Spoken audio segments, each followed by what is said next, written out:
North ഈസ്റ്റിനെതിരായ ഈ ഒരു മത്സരത്തിൽ ലൂണ ആദ്യ ലെവലിലേക്ക് കടന്നു വന്നു കഴിഞ്ഞാൽ 3 മാറ്റങ്ങളായിരിക്കും ബ്ലാസ്റ്റേഴ്സിൽ ഉണ്ടാകാൻ പോകുന്നത്. മത്സരത്തിൽ 4-3-3 എന്ന ലൈനപ്പിൽ ബ്ലാസ്റ്റേഴ്സിന്റെ ഗോൾ കീപ്പർ ആകാൻ പോകുന്നത്. അതുപോലെ നമ്മൾ നോർത്ത് ഈസ്റ്റിന്റെ കാര്യം എടുത്താലും ബ്ലാസ്റ്റേഴ്സിന്റെ കാര്യം എടുത്താലും രണ്ടുപേരും ഒരമ്മ പെറ്റ മക്കളെ പോലെയാണ്. കാരണം രണ്ടുപേർക്കും കപ്പില്ല, കപ്പുണ്ട്. ആവശ്യമില്ലാണ്ട് കുറെ പറഞ്ഞ് സമയമൊന്നും കളയണില്ല. സോ സബ്സ്ക്രൈബ്, നമുക്ക് വീഡിയോയിലോട്ട് പോകാം. തുടക്കത്തിൽ തന്നെ നമുക്ക് നോർത്ത് ഈസ്റ്റിന്റെയും അതുപോലെ ബ്ലാസ്റ്റേഴ്സിന്റെയും ഒരു സ്റ്റാറ്റ് പരിശോധിക്കാം. 20 മത്സരങ്ങളാണ് ഇരു ടീമുകളും ഇതുവരെ കളിച്ചിട്ടുള്ളത്. അതിൽ 8 മത്സരങ്ങൾ ബ്ലാസ്റ്റേഴ്സും 5 മത്സരങ്ങൾ നോർത്ത് ഈസ്റ്റുമായിരുന്നു വിജയിച്ചത്. 7 മത്സരങ്ങൾ സമനിലയിലും പിരിഞ്ഞിട്ടുണ്ടായിരുന്നു. 22 ഗോളുകളാണ് ബ്ലാസ്റ്റേഴ്സ് നോർത്ത് ഈസ്റ്റിനെതിരെ സ്കോർ ചെയ്തത്. 15 ഗോളുകൾ നോർത്ത് ഈസ്റ്റ് ബ്ലാസ്റ്റേഴ്സിനെതിരെയും.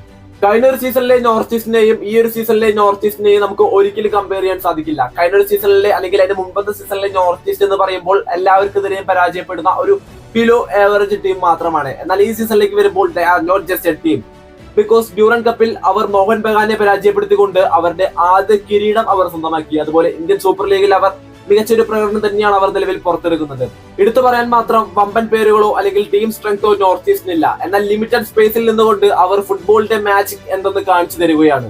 വിജയത്തിന് വേണ്ടി ഏതൊരറ്റം വരെയും പോകുന്ന ഒരു കൂട്ടം ഇന്ത്യൻ താരങ്ങളും വിദേശ താരങ്ങളുമാണ് നോർത്ത് ഈസ്റ്റിന്റെ ശക്തി കേന്ദ്രം.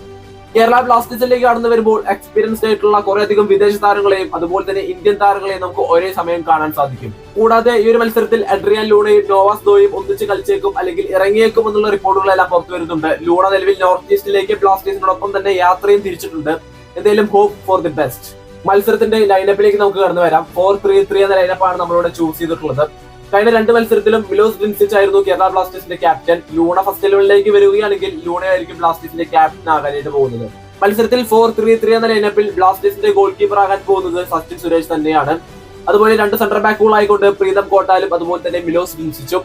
റൈറ്റ് ബാക്കിൽ കളിക്കാനായിട്ട് പോകുന്നത് നമ്മുടെ ഐബൻ ടോളിങ്ങും ലെഫ്റ്റ് ബാക്കിൽ കളിക്കാൻ പോകുന്നത് നവോച്ച സിംഗുമായിരിക്കും. മിഡ്ഫീൽഡിലേക്ക് വരുമ്പോൾ വിപിൻ മോഹനും ഫ്രെഡിയും അതുപോലെ തന്നെ അറ്റാക്കിംഗ് മിഡ്ഫീൽഡർ പൊസിഷനിൽ അഡ്രിയാൻ ലൂണയും. ലെഫ്റ്റ് വിംഗിലേക്ക് നോക്കുമ്പോൾ നോവാസ് ദോയും റൈറ്റ് വിംഗിലേക്ക് നോക്കുമ്പോൾ രാഹുൽ കെപിയും. സെൻട്രൽ ഫോർവേഡ് ആയിക്കൊണ്ട് ജീസസ് ജിമിനിസിനെയുമാണ് നമ്മൾ ഈ ഒരു മത്സരത്തിൽ പ്രതീക്ഷിക്കുന്നത്. നോർത്ത് ഈസ്റ്റിനെതിരായ ഈ ഒരു മത്സരത്തിൽ ലൂണ ആദ്യ ലെവലിലേക്ക് കടന്നു വന്നു കഴിഞ്ഞാൽ 3 മാറ്റങ്ങളായിരിക്കും ബ്ലാസ്റ്റേഴ്സിൽ ഉണ്ടാകാൻ പോകുന്നത്.